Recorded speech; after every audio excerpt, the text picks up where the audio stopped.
Good evening, Detroit Lions fans. Shoeshine Mike here, Lions of the Desert podcast.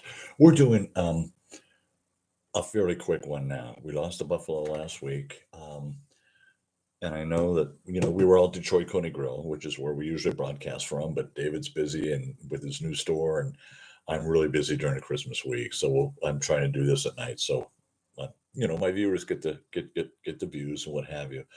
We lost to Buffalo by 6 points. Um, we are now every talking head in sports is saying that the Lions are finished. They're done.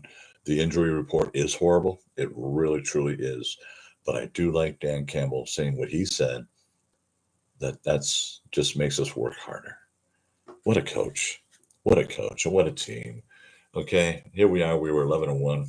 We lose one game to the Buffalo Bills, and all of a sudden we're horrible. We're just the worst there is. And I don't buy that at all. Jared Goff still threw for 494 yards and 5 touchdowns. There was a lot of good runs.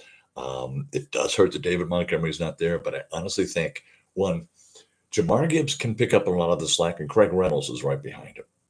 Okay, so I think the running game will still be intact because you have the best O line in football.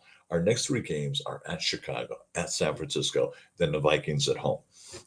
I was thinking today, I looked at the Vikings schedule, and the one thing that I think could really, really kind of mess them up, to be honest with you, I think that they're let's see, this week they're playing, next week they're Seattle, and next week they have the Packers.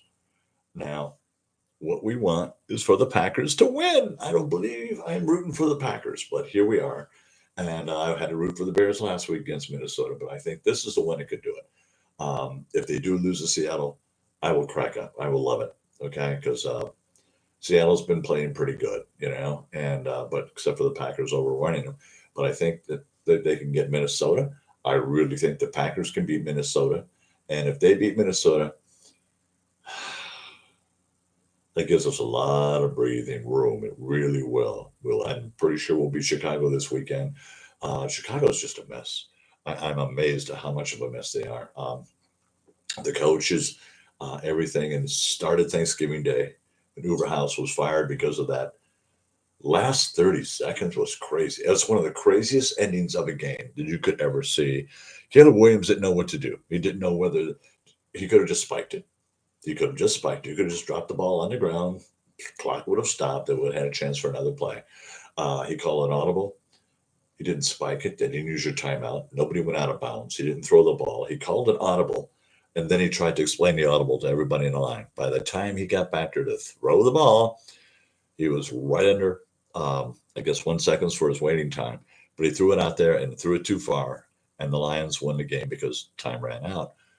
Really, really horrible football. The Lions are going to be fine. They're going to be fine. We have the few. So long as on defense, we got Brian Branch.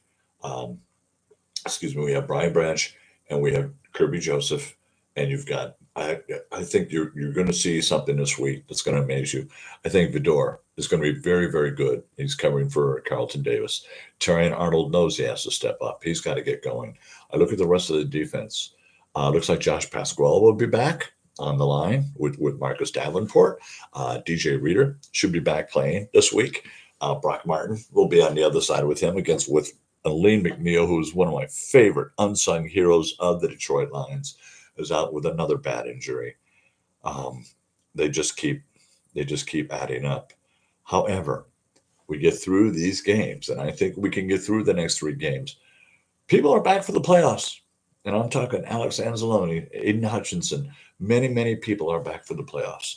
And I'm just looking at that and praying that it'll be just fine. David's not with me right now. Like I said, he's over in Gilbert because they're putting a new restaurant together in Gilbert. I need to remind you, Detroit Coney Grill sponsors this podcast. If you see subscribe, I'd love for you to hit that button because I would like to do this year round. I would like to do this every week year round and keep this show going because there's always a lot to talk about with the Detroit Lions. Kudos to someone you haven't heard anything from, Sheila Hemp. Let the guys run the team. I'm fine. We'll be in the playoffs. Worst comes to worst, we will have our team back for the playoffs. That's what makes it kind of cool.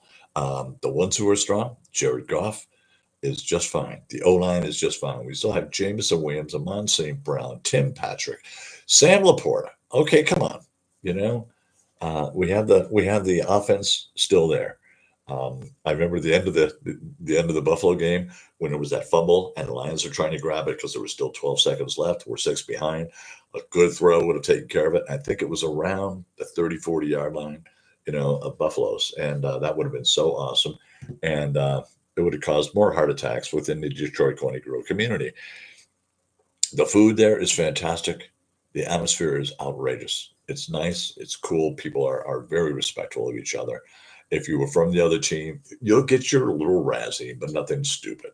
That's what I like about it so much. We've been podcasting this for a year and a half now, and it's getting better and better.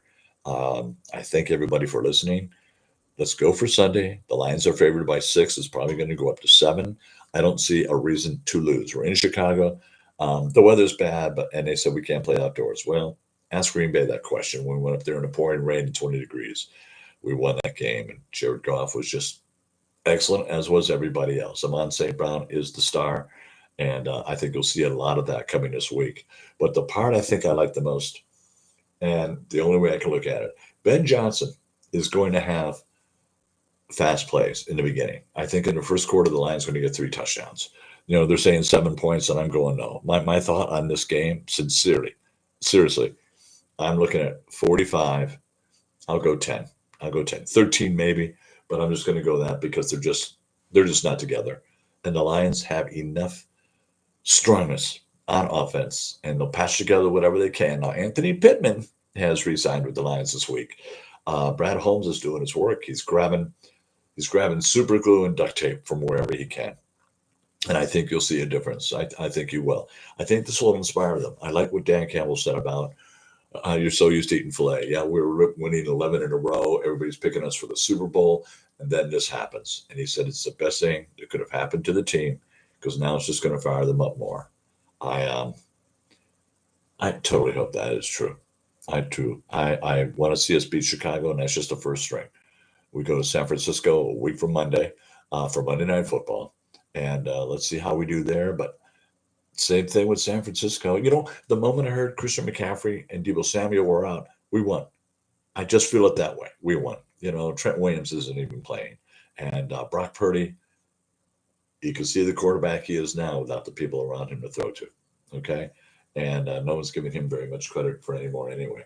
So I end with this. I thank you for listening. It's a fast week. It's Christmas season, and everybody's going crazy.